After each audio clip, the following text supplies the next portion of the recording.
एक बात हम कहें, बहुत विनम्रता से कह रहे हैं, कुछ कोई उसको अन्यथा मत मान लेना। बहुत से लोग वैष्णवता के भक्ति के आवेश में आकर देवी देवताओं की निंदा या उनकी उपेक्षा करने लग जाते हैं। मेरी विनम्र प्रार्थना, ये बहुत बड़ी बाधा है आपके साधन पथ में, ये बहुत बड़ी बाधा है। ये देवी देवता भगवान के बनाए हुए हैं, ये भगवान के ही अंगोपांग हैं। इनका तिरस्कार भगवान का तिरस्कार है, इनका आदर भगवान का आदर है।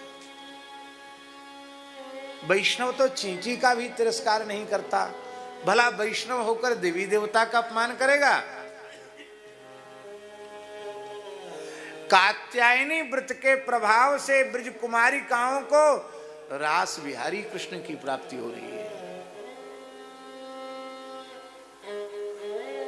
वैदिक धर्म बहुत महत्वपूर्ण है, इसमें परनिंदा, परचर्चा, उपेक्षा, इसका कोई स्थान नहीं है। और महाराज जी इस बात को इस ढंग से कहते थे। महाराज जी कहते थे कि कोई आपको तो बहुत माने और आपकी बहन को फूटी आंख न देखे तो आप उस पर प्रसन्न होंगे?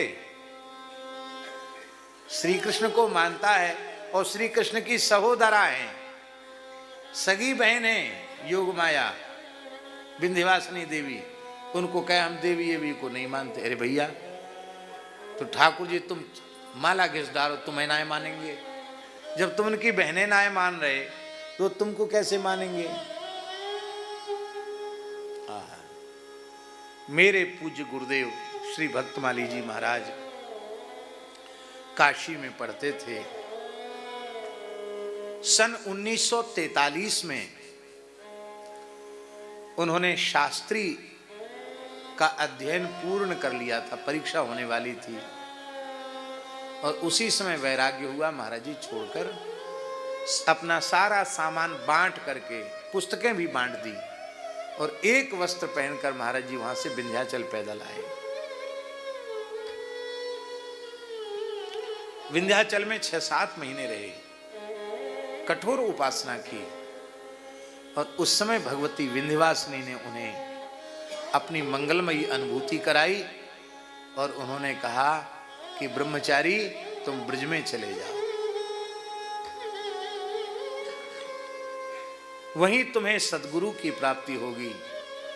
और कह करके कि यहां से चित्रकूट जाओ और चित्रकूट होते हुए तुम ब्रज में चले जाओ, तुम्हें ब्रज में ही निवास करना है। महाराज जी बहुत संगोपनशील थे, पर कभी गदगद होकर कहते थे कात्यायनी भगवती ने गोपियों को प्राप्ति कराई, हमें विंध्यवासिनी ने ब्रज की प्राप्ति कराई। इसलिए वे कभी हमको टोकते नहीं थे कि तुम अष्टमी को दुर्गा पाठ क्यों कर रहे हो, अमुक दिन अमुक क्या कर रहे हो। प्रोत्साहन देते थे, बहुत अच्छा है, बस करो, ये सब करना चाहिए। ऐसा उनका जीवन था। भगवती के अष्टोत्तर शतपीठ भी हैं, 160 पीठ भी हैं और 51 पीठ तो प्रसिद्ध हैं, पर विंध्याचल न 51 पीठ है न अष्टोत्तर शतपीठ है, क्योंकि विंध्याचल में कोई अंग उपांग नहीं गिरा है। विंध्याचल में तो साक्षात भगवती विराजमान है।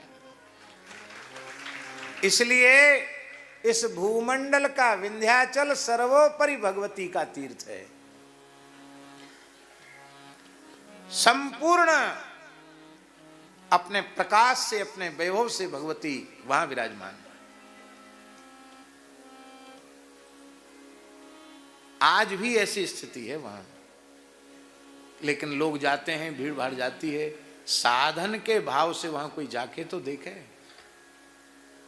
पूरी की पूरी भूमि जागृत है, अभी भी असंख्यों सिद्धों का निवास वहां की भूमि में है, आज भी।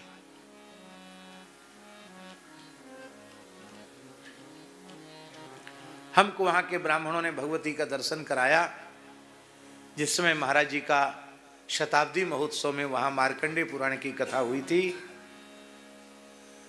तो योग माया भगवती का वहां दर्शन करने गए। ऊपर जो विंध्यवासिनी देवी हैं, जो एक नीचे हैं एक ऊपर हैं, तो वहां दर्शन करने गए अष्टभुजा। तो उनके चरण का दर्शन कराया पुजारियों ने। उनके चरण में गुरुजी 4 उंगलियों का चिन्ह बना हुआ है एड़ी में।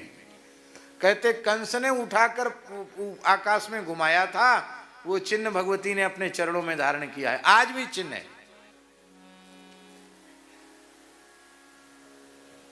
तो योग माया का भी, भगवती शक्ति का भी विरोध नहीं करना चाहिए।